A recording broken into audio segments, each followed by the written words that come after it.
نوابی سے علاج، بڑی بیماریوں سے حفاظت۔ رسول اللہ صلی اللہ علیہ وآلہ وسلم نے فرمایا، جو شخص ہر مہینے 3 دن صبح کے وقت شہد کو چاٹے گا تو اسے کوئی بڑی بیماری نہیں ہوگی۔ ابن ماجہ۔ السلام علیکم ورحمۃ اللہ تعالی وبرکاتہ۔ امید ہے کہ ہمارے تمام سامعین ناظرین خیر و عافیت سے ہوں گے۔ اللہ تعالی ہم سب کو اپنے حفظ و امان میں رکھے اور شریعت و سنت کو پھیلانے والا بنائے، آمین۔ بسم اللہ الرحمن الرحیم۔ نمبر 1، اسلامی تاریخ 4 ربیع الاول۔ حضرت عیسیٰ علیہ السلام کے بارے میں قرآن پاک میں اللہ تعالیٰ نے حضرت عیسیٰ علیہ السلام کے ناموں کا ذکر مختلف اعتبار سے 59 مرتبہ کیا ہے۔ ان کی پیدائش اللہ تعالیٰ کی قدرت کی ایک بہت بڑی نشانی ہے۔ ایک دن حضرت مریم علیہ السلام کسی ضرورت کی وجہ سے بیت المقدس کی مشرقی جانب گئی ہوئی تھی کہ اچانک ایک فرشتہ نے وہ خوشخبری دی کہ اللہ تعالیٰ نے تم کو ایک بیٹا عطا فرمائے گا جس کا نام عیسیٰ بن مریم ہوگا۔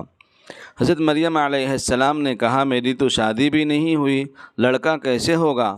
فرشتوں نے کہا، اللہ کا فیصلہ ایسا ہی ہے اور یہ اللہ کے لیے آسان ہے۔ پھر ایسا ہی ہوا کہ حضرت عیسیٰ علیہ السلام اللہ کے حکم سے بغیر باپ کے پیدا ہوئے۔ جب لوگوں نے دیکھا تو بہت تعجب کیا اور کہا، مریم تم نے تو یہ بڑا گناہ کیا ہے۔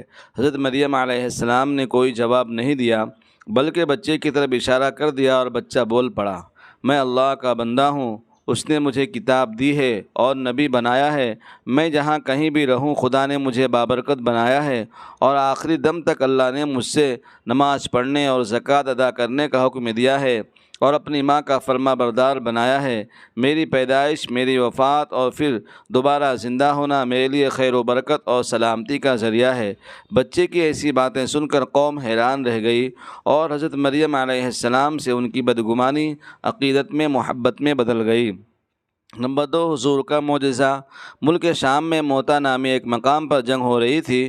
حضرت انس رضی اللہ عنہ فرماتے ہیں کہ رسول اللہ نے مدینہ میں رہتے ہوئے ایک کے بعد دوسرے 3 صحابی رضی اللہ عنہم کے موتہ میں شہید ہونے کی خبر دی، جبکہ وہاں سے ابھی تک کوئی خبر نہیں آئی تھی، اور پھر فرمایا ان کے بعد جھنڈا اللہ کی تلوار نے اٹھایا اور اللہ نے ان کے ہاتھوں مسلمانوں کو دشمنوں پر فتح نصیب فرمائی۔ فائدہ، اللہ کی تلوار سے مراد حضرت خالد بن ولید رضی اللہ تعالیٰ عنہما ہے۔ ان کو یہ لقب ہمارے نبی صلی اللہ علیہ وسلم نے دیا تھا۔